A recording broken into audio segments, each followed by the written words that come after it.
안녕하십니까. 오늘 우리에게 주시는 하나님 말씀은 신명기 33장 1절부터 16절까지입니다. 저와 여러분이 함께 읽겠습니다. 하나님의 사람 모세가 죽기 전에 이스라엘 자손을 위하여 축복함이 이러하니라. 그가 일렀으되 여호와께서 시내산에서 오시고 세일산에서 일어나시고 바란산에서 비추시고 1만 성도 가운데 강림하셨고 그의 오른손에는 그들을 위해 번쩍이는 불이 있도다. 여호와께서 백성을 사랑하시나니 모든 성도가 그의 수중에 있으며 주의 발 아래에 앉아서 주의 말씀을 받는도다. 모세가 우리에게 율법을 명령하였으니 곧 야곱의 총회 기업이로다. 여수론의 왕이 있었으니 곧 백성의 수령이 모이고 이스라엘 모든 지파가 함께한 때로다. 르우벤은 죽지 아니하고 살기를 원하며 그 사람 수가 적지 아니하기를 원하나이다. 유다에 대한 축복은 이러하니라. 일렀으되 여호와여 유다의 음성을 들으시고 그의 백성에게로 인도하시오며 그의 손으로 자기를 위하여 싸우게 하시고 주께서 도우사 그가 그 대적을 치게 하시기를 원하나이다. 레위에 대하여는 일렀으되 주의 둠밈과 우림이 주의 경건한 자에게 있도다. 주께서 그를 마사에서 시험하시고 무리바 물가에서 그와 다투셨도다. 그는 그의 부모에게 대하여 이르기를 내가 그들을 보지 못하였다 하며 그의 형제들을 인정하지 아니하며 그의 자녀를 알지 아니한 것은 주의 말씀을 준행하고 주의 언약을 지킴으로 말미암음이로다. 주의 법도를 야곱에게 주의 율법을 이스라엘에게 가르치며 주 앞에 분향하고 온전한 번제를 주의 제단 위에 드리리로다. 여호와여 그의 재산을 풍족하게 하시고 그의 손에 일을 받으소서. 그를 대적하여 일어나는 자와 미워하는 자의 허리를 꺾으사 다시 일어나지 못하게 하옵소서. 베냐민에 대하여는 일렀으되 여호와의 사랑을 입은 자는 그 곁에 안전히 살리로다. 여호와께서 그를 날이 마치도록 보호하시고 그를 자기 어깨 사이에 있게 하시리로다.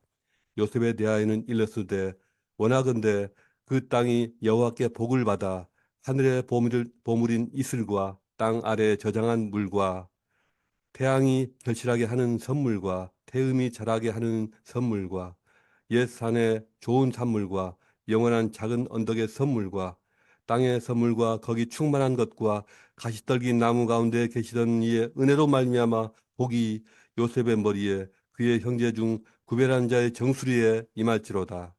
아멘. 오늘 주시는 이 하나님 말씀, 이 말씀의 제목은 축복하도록 부르심 받은 자입니다. 예, 아침에 교회에서 설교하고 편집해서 올린 내용이 좀 문제가 있어서 다시 녹화를 해서 올립니다. 예, 제가 10여 년 전에 필리핀에 있었을 때 한국에서 어떤 유명한 목사님이 한인교회 연합집회에 강사로 오셨습니다. 거기서 설교를 하시는데요. 인상이 참 좋으시고 젊은 나이에 교회를 개척해서 대형 교회로 성장시킨 목사님이었는데 저는 그분의 성공 스토리가 어떠했는지는 잘 기억이 나지 않습니다. 그런데 그분의 인생관을 말씀하신 것이 기억이 납니다. 그 목사님은 자신의 삶의 목적이 자신을 통해서 자기 주위의 모든 사람이 하나님의 복을 받게 되는 것이라고 했습니다. 저 목사님 참 멋있네. 참 괜찮다. 이런 생각을 했던 기억이 납니다. 어찌 이 목사님 뿐이겠습니까? 지금 이 설교를 듣고 계시는 분들 중에 많은 분들도 그와 비슷한 삶의 목적 또는 기도 제목을 가지고 계실 줄 믿습니다. 우리 그리스도인들은 하나님이 주신 복을 다른 사람들과 함께 나누는 그런 삶으로 부르심을 받았습니다. 우리는 하나님의 복을 나눠주는 통로가 되어야 합니다. 거기에 주님의 은혜와 풍성함이 함께 하지 않습니까? 그러나 우리가 가진 자원은 한정되어 있고 물질적으로 시원시원하게 나눠줄 그런 여유가 있는 분은 많지가 않죠. 그러니 어떡하냐고요. 없는 살림에 이것저것 마구마구 퍼주다 보면은 가정 분란이 일어나지 않습니까? 아까 그 목사님이라고 해서 이 돈을 펑펑 나눠주는 식으로 하나님의 복을 나눠주는 않았을 것입니다. 성경은 다른 사람들에게 복을 나눠주는 또 다른 방법을 말씀하고 있습니다. 그것이 무엇일까요? 믿음으로, 사랑으로 다른 사람들을 축복하는 것입니다.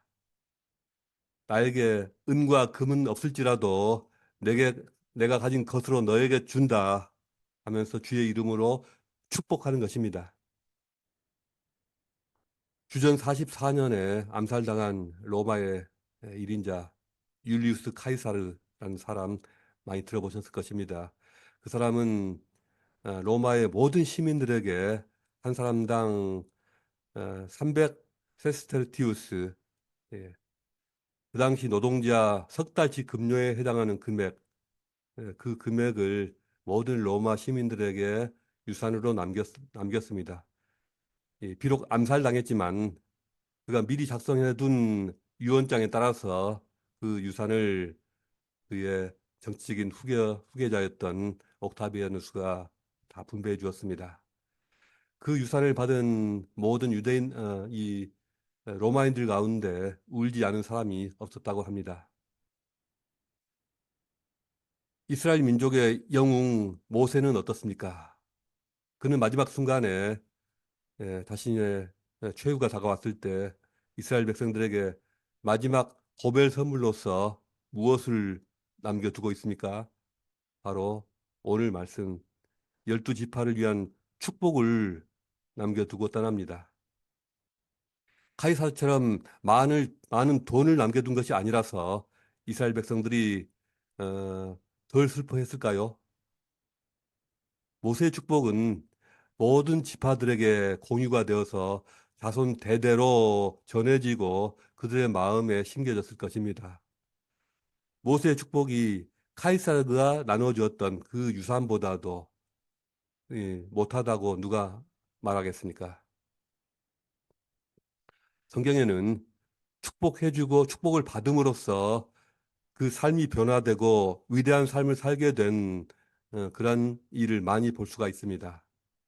첫사람 아담이나 노아 또 아브라함 같은 그런 분들은 하나님의 직접적인 축복을 받은 사람들이고요. 또 그 다음에 이삭과 야곱은 그의 자손들에게 축복을 했고요. 또 하나님의 사람 모세와 아론은 이스라엘 백성을 축복하였습니다.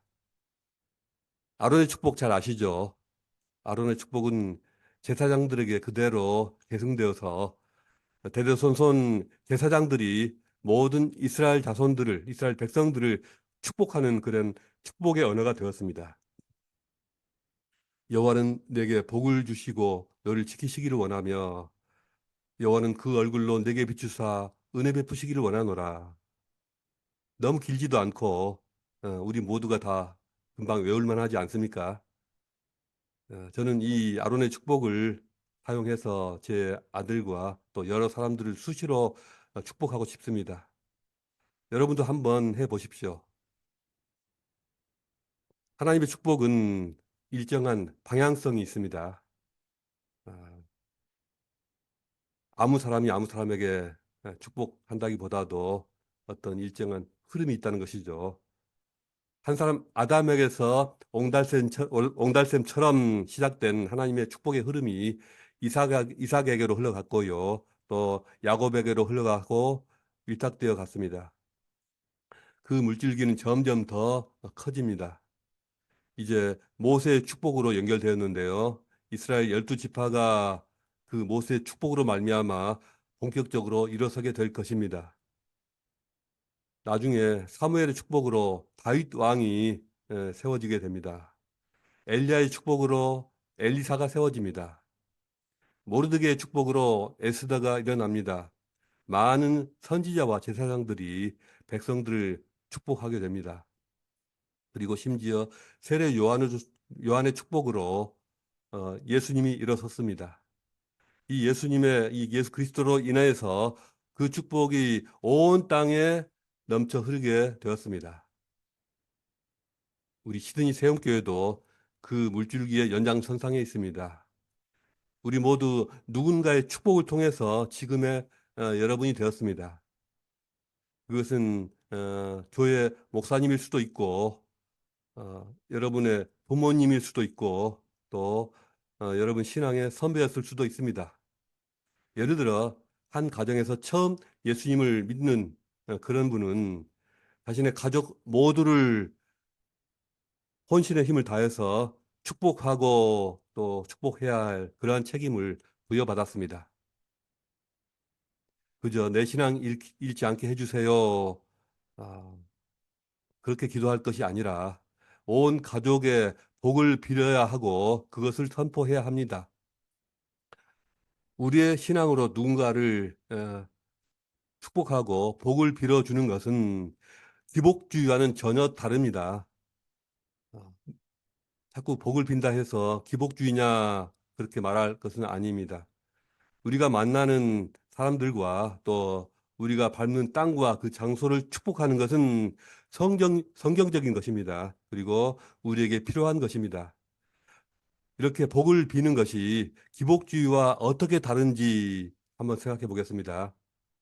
기복주의는 내가 받을 그 복 가운데 하나님을 가둬두는 것입니다.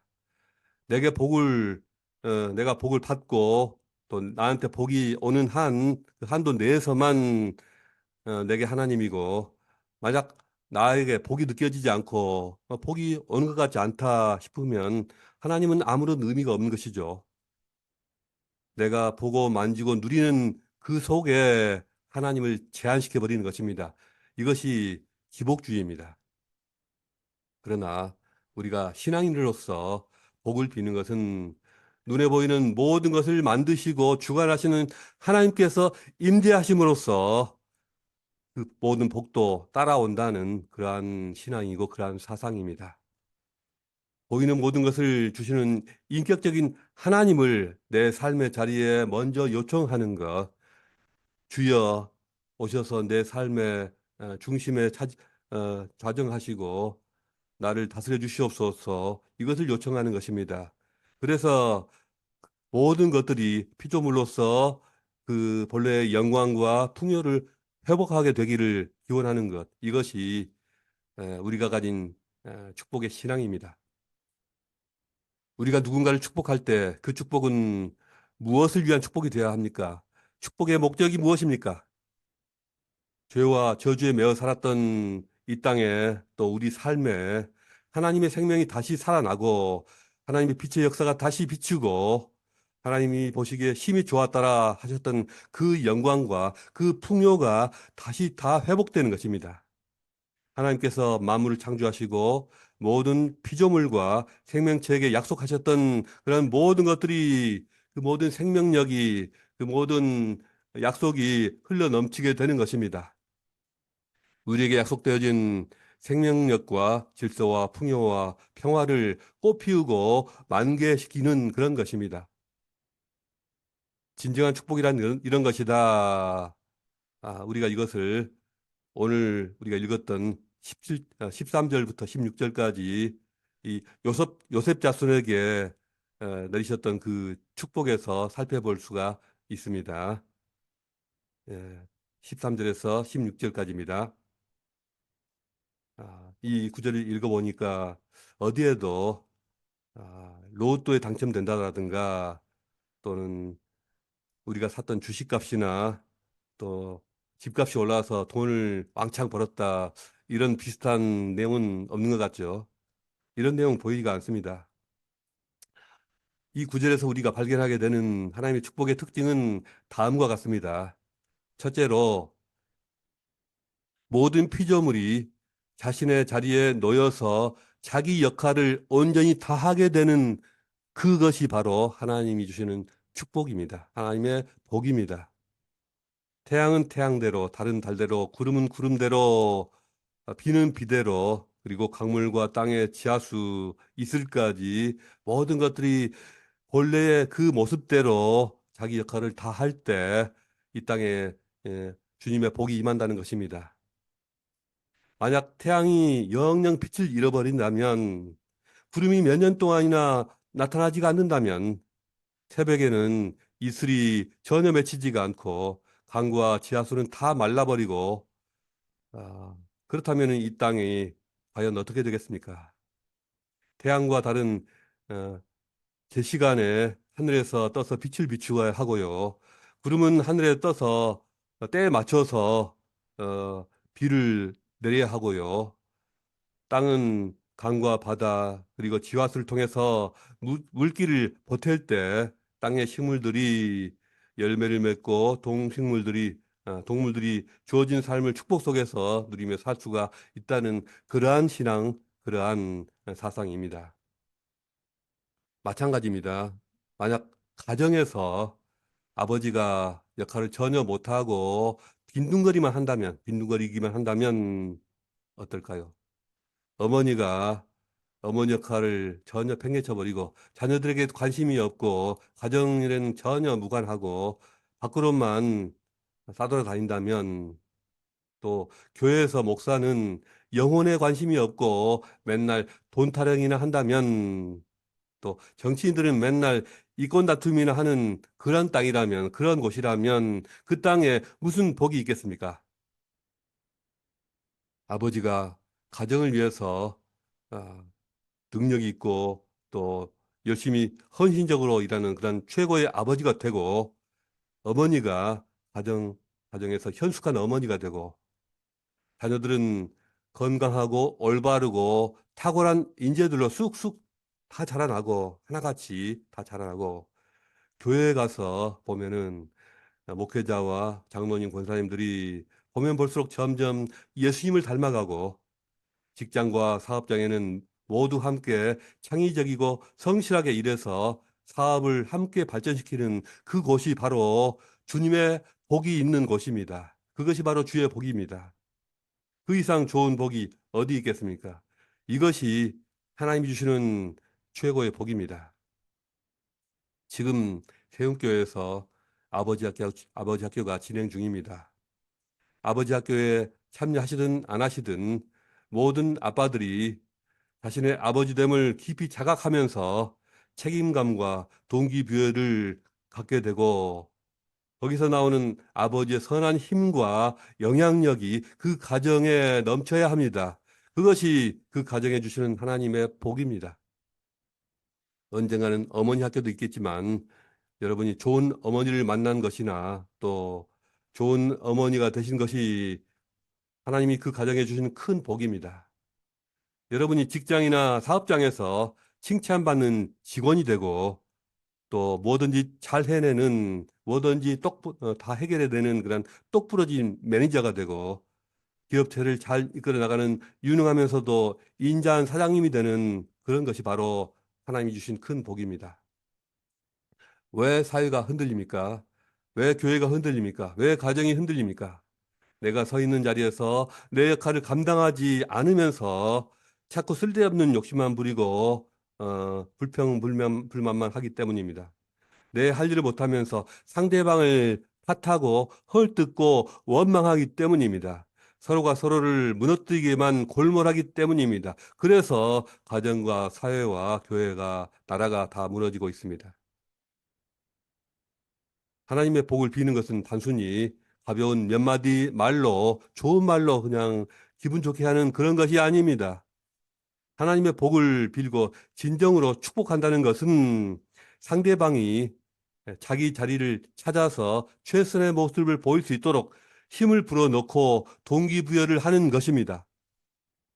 하나님께서 그 사람에게 고유하게 부여하셨던 그 자리와 역할을 찾아서 힘있게 일할 수 있도록 격려하고 영향력을 발휘해 주는 것입니다. 그것이 진정으로 축복하는 것입니다. 이렇게 할 수 있으려면 어떻습니까? 그 사람을 잘 이해해야 하겠죠. 또 그 사람에 대한 지속적인 관심과 사랑이 있어야 할 것입니다. 별로 관심도 없고 사랑이 없다면 어떻게 축복이 가능하겠습니까? 그 사람에 대해서 아무것도 모르는데, 아, 무슨 축복을 하겠습니까? 우리가 그 사람을 위해서 지속적으로 기도할 때 그 사람의 내면을 보게 하시고 또 그 기질을 이해하게 하시고 하나님이 주신 그 사람의 단점뿐만 아니라 잠재력도 보게 하실 것입니다. 우리에게 이러한 능력을 주시기를 원합니다. 이럴 때 우리가 진정으로 축복하는 사람이 될 수가 있습니다. 둘째로 축복은 누군가에 대한 하나님의 사랑과 거룩하신 뜻과 그 비전을 전달하는 능력입니다. 모세가 이제 고령이 되어서 생명이 꺼져 가려고 하는 이 순간인데도 지금껏 뚜렷하게 기억하고 있는 장면이 있습니다. 16절에서 가시나무 떨기 가운데 계시던 이의 은혜로 말미암아라고 이야기합니다. 호렙산에서 가시나무 떨기 가운데 나타나시고 말씀하신 하나님, 그 하나님의 그 장면을 지금껏 잊지 못하고 있습니다. 하나님께서 이렇게 말씀하셨던 것입니다. 네가 내 마음을 아느냐? 내가 이스라엘 백성의 신음소리를 들었는데 너는 듣고 있느냐? 이스라엘 백성이 종되었던 애굽 땅에서 고통을 받고 있는데 너도 저 고통 소리를 듣고 있느냐? 내가 이 백성을 사랑하는데 이들이 온전하게 나의 백성이 돼야 하는데 노예가 되어버린 것을 보고 있는 내 마음을 너는 아느냐? 모세는 바로 지금 이 하나님의 마음과 뜻을 이 떨기나무 사이에서 불타고 있었던 그 하나님의 마음을 생생하게 기억하면서 전달하고 있습니다. 그 불꽃처럼 타올랐던 이스라엘 백성을 향한 하나님의 놀라운 사랑과 그들을 구원해내고자 하셨던 그 거룩하신 그 열정을 강력하게 전달하고 있습니다. 이스라엘 열두 지파에 대한 모세의 축복은 그들을 향한 하나님의 사랑이고 그들에게 주시는 주님의 비전과 소망이었습니다. 모세는 하나님의 마음으로 그리고 하나님의 뜻과 비전을 실어서 축복하고 있습니다. 이것이 진정한 축복입니다. 진정한 축복이란 그 사람으로 하여금 하나님께서 부여하셨던 자신의 위치와 자리를 찾아내게 하고 잠재력을 발휘하게 하도록 동기부여하고 격려하는 것입니다. 또한 진정한 축복이란 그 사람에 대한 하나님의 깊은 사랑하심과 또 뜨겁고 불타는 이 비전과 선하신 뜻을 그 사람의 마음에 전달하는 능력입니다. 우리 모두가 이런 이러한 축복의 능력을 갖기를 원합니다. 저와 여러분이 누군가를 축복하기 위해서 지금 이 자리에 부름받았다고 믿지 않으십니까? 이 사람을 내게 붙여주었으니 내가 축복해 주어라. 그런 사람이 여러분 주위에 있지 않으신가 생각해 보시기 바랍니다. 그 사람을 찾아내시기 바랍니다. 그에게 하나님이 살아계심을 선포하시고 믿음으로 축복하시기 바랍니다. 여러분에게 맡기신 축복의 사명을 반드시 성취하시기를 주님의 이름으로 축원합니다. 오늘 주신 하나님 말씀을 묵상하시면서 기도하시기 바랍니다. 감사합니다.